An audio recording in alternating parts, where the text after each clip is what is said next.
welcome to another Level Up Book Talk with me, Miss Lane, and I am a children's librarian at the Columbus Public Library, and I'm here with some super fun recommendations for you.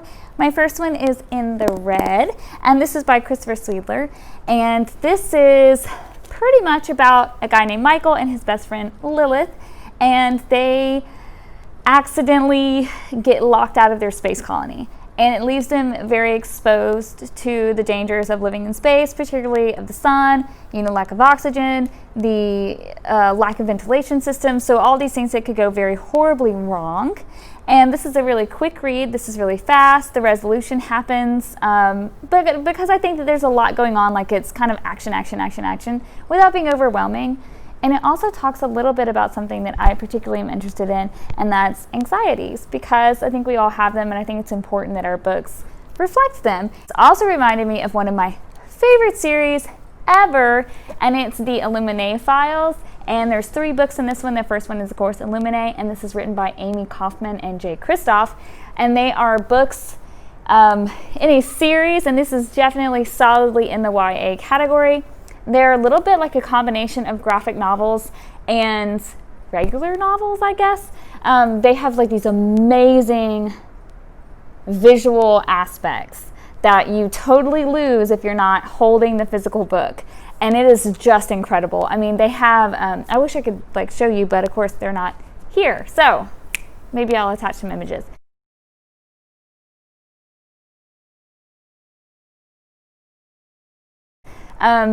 They have documents and blueprints, and the AI system in the book talks back, and it's all about different characters who are in space, living in space, and their struggles with something that's going on. The first one, Illuminae, is this girl, the protagonist, is up against, I can't really say anything without giving it away. It's up against what you think about when you think about space and living in a space colony. And it's just so good, but what makes these phenomenal is the visual aspect. So if you're into that, like if this book is just, you're super into it because it has that futuristic space life, then you're definitely going to like the Illuminae Files. And if you've liked anything like the 100 TV show, you're going to be into both of these. So, moving on. Okay, so our next ones are about a subject that I'm particularly into because I love it so much, and that's mysteries, thrillers. I don't care what you put in front of me. If it has the word mystery or thriller in it, I'm into it.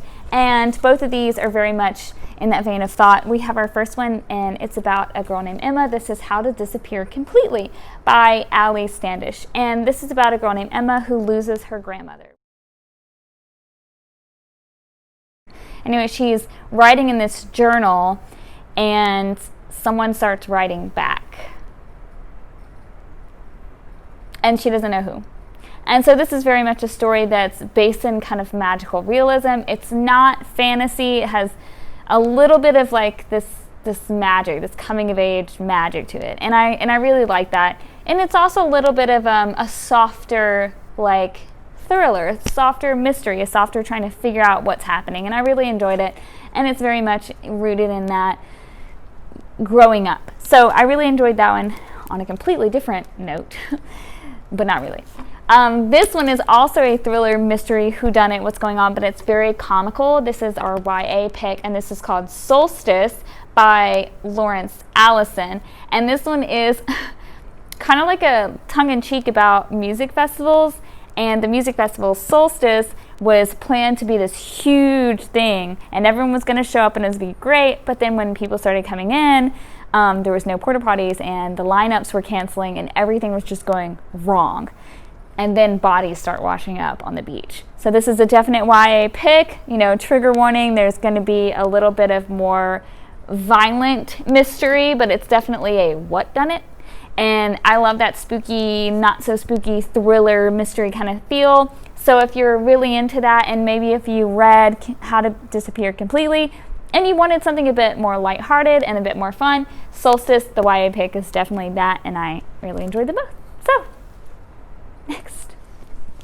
Okay, so our next vein is delinquency. Ha! I I love a book about delinquents. Six of Crows, looking at you. I love delinquent stories when they're just a little bit wholesome. So our first one, which is the YA pick, I'm going to do this in reverse order because I actually liked the middle grade better than I liked the YA. This is the Con Code, the YA pick, and it's by Shanna Silver. And this is a teen heist romance. And doesn't that just sound fun? I just love that. This is very teen though, so there's a bit of romance, and I would definitely read for content. It's not anything too bad, and it's kind of like wholesome, and it's like romance, but there is romance, so just be aware of that. Anyway, her father is caught by the FBI, and Olivia has helped her father with like small heists along, so she has to put together a crew to finish the heist that he had planned. And along the way, she like meets a boy. So this is really fun. She puts together this like super fun gang, you know, it's just a really fun read. It was interesting. And I definitely love the heist element, but I really did like this one more. This one is Millionaires for a Month, and it's written by Stacey McNulty. And sorry, McNulty. No. It's written by Stacey McAnulty. Stacey McAnulty. Oh my God. Okay, so I did like this one more. It's Millionaires for a Month, and it's written by Stacey McNulty. And this one is about finding money and spending money. So we have Felix and Benji, and they find like a billionaire's wallet, and they spend only the interest, which is pennies, but then double the pennies. And it's just so fun. So they're spending only the interest, and they have all sorts of agreements, and they have rules, but it's very much this ridiculous adventure in becoming millionaires for a month. And at the end, I mean, there's obviously a heartfelt conclusion to the story, but what's super fun is they include math problems in this, which I just really love because I do not understand math. I don't get it. But they actually have an explanation about a 10% raise on the pennies that accrue on interest when you have it in the bank. So this is a really cool lesson on money too. So if you have a lesson on financial responsibility, this actually fits really nicely, and it's so fun. It doesn't feel like a lesson, but it is actually a really cool thought process for how to manage your money and how to spend it. And there's actually like a budgeting app that they use throughout the book, which I just found hilarious. There's like their recent transactions. So this one was definitely one of my favorite books I've read, and I loved it. It's Millionaires for a Month, and it's just, I love it. Perfect. Okay, and so I was going to talk about some cool graphic novels that I've seen, which are great, and I love these both. This is A Map to the Sun and Carrie and the Night of the Forest. So, yeah, graphic novels are great. But what I really wanted to talk about was a super cool thing that I got introduced to, and I don't read a lot of this, and I should, but it's manga. I love manga. And I think this is a really fun read that sometimes gets overlooked because it's very misunderstood. So to talk a little bit about manga, it is similar to anime. Anime would be the animated version of manga. Manga is the written.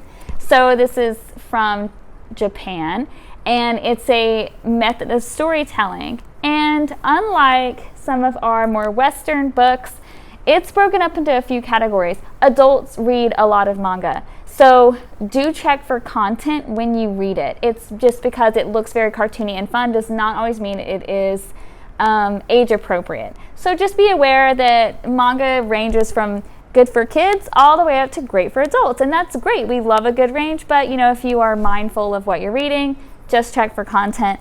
So I did want to recommend a few manga series that might appeal to our readers who are fans of graphic novels. The first one, you know, Fruit Basket is a very popular one. This one is called Madoka Magica, and this one is about a girl who's in school and she has a transfer student, and this transfer student just seems like she used to know her in some way. And the story unfolds in a very peculiar way. There's very much like a lot of intrigue to it, and like most manga, it is a series.